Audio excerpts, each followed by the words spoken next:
There's this thing that a lot of challenging games do that I absolutely love. Through their crucible of repeated failure, they push you to strive for perfection. They make you obsess over it, to analyze each and every moment in the hopes of gleaning from them an advantage that will help you the next time, that will allow you to overcome.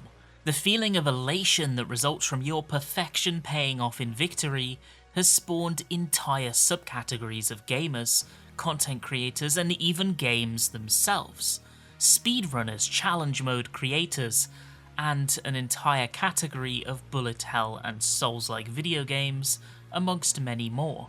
But there's one game that I played recently that does such an incredible job of crystallizing that pursuit of perfection, and in each and every moment rewards you for looking, listening, and thinking.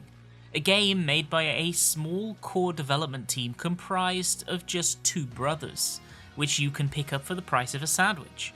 Today, I want to talk about Abyssal Blade.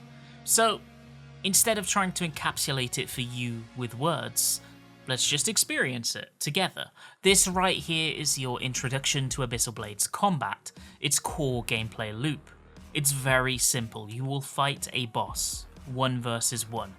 If you get hit once, you die. If you deplete your foe's health bar, you win. It opens with a few simple ground indicated attacks, easy enough to dodge. You get to grips with your basic abilities, a basic attack and a slower, more powerful charge attack. It then begins to create memories, infusing them into dummy copies of itself. This, too, is obvious. The clones will repeat the attack they were infused with. It's a memory game. More visions, more things to remember. Somehow, somewhere, you forget one, and boom, back to the start. Go again. Do it right. Ominous spores. Do you destroy them or avoid them? You hesitate, and boom, go again. Copy what the clones do. They surely won't lead you astray. The enemy surges and their attacks complexify, and you fall again.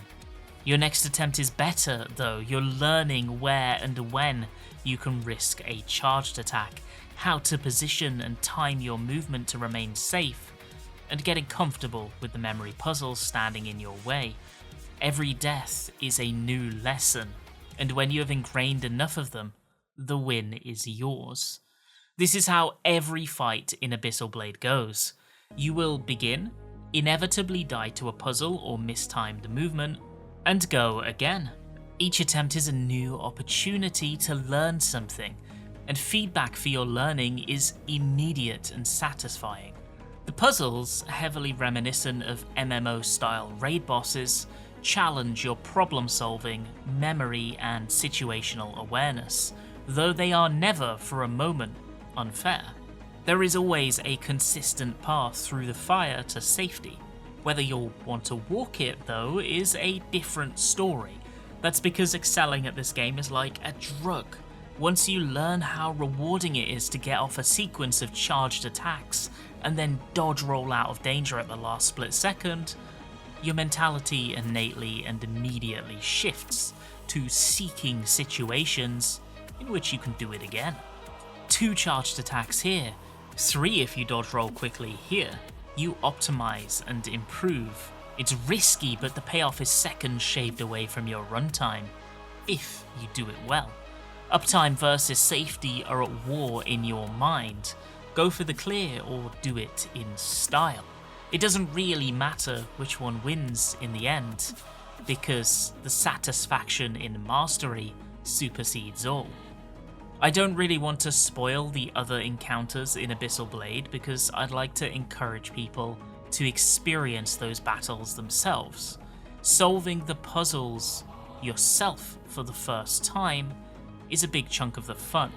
But what I took from the 3 hours I spent with my first completion of the game, and what was cemented by the further 6 hours I spent with it afterwards, was a feeling of elation and a newfound respect for a subcategory of gaming that I've never shown much interest in previously: speedrunning. You see, playing this game is exactly like speedrunning. You are learning this dance. At times, it's simple and fixed, whereas in others, it's complex and deals with a number of permutations that you just have to adapt to.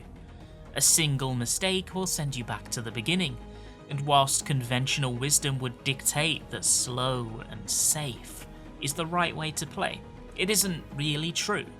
Risk-taking is the only way to be great, getting that extra charged attack, maintaining that uptime despite the incoming telegraph, and in that is the replayability found.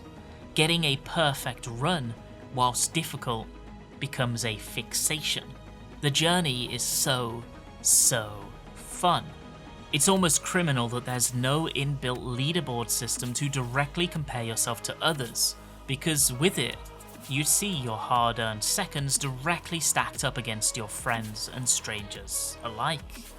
It reminds me a bit of the effort and time that goes into perfecting crafts in real life, in the painstaking care you take to improve your art, in the love you invest to ensure that your cooking tastes as delicious as possible, and that you grow each and every time. Small steps, taking the stumbles in stride and knowing that this perfect moment, the run to end all runs, is coming as long as you keep plugging away at it.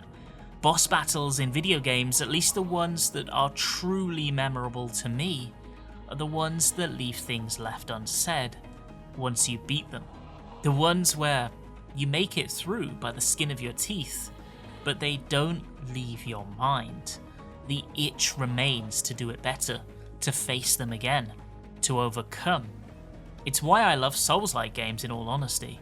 Their boss fights are these intricate dances, and in beating them you don't even approach anything close to mastery. That comes after, should you choose to test yourself. Abyssal Blade is the exact same, without the fluff. No leveling or build crafting or trash mobs to deal with on the way. Just the main event on loop. So yes, I did make this video for the sole intent of talking about how much I love this little £4 game I found on Steam, in the hopes that it makes one person, just one, feel the same way I did when I got to spend the day playing it recently. Hopefully it works, because the title is true. The way I see it, the fights in this game are perfect at what they set out to do. They test you, then let you win, but they hold onto that little sliver of your mind, waiting to see if you'll come back for another go, and another, followed by another. In fact, I might have to go back and try and beat my time after I finish editing this video. Anyway, more videos coming to this channel soon. I've been cooking. Thank you so much for watching this video. If you made it all the way to the end, I really do appreciate it. I have a Patreon. You don't need to support it, but if you do, it will allow me to keep uploading here more regularly. This video was available early to patrons, as well as pre-release excerpts and updates that go up there regularly. The people on screen now are the reason I was able to make this one, and I'm greatly appreciative. No pressure though, and of course, I hope you have a fantastic rest of your day.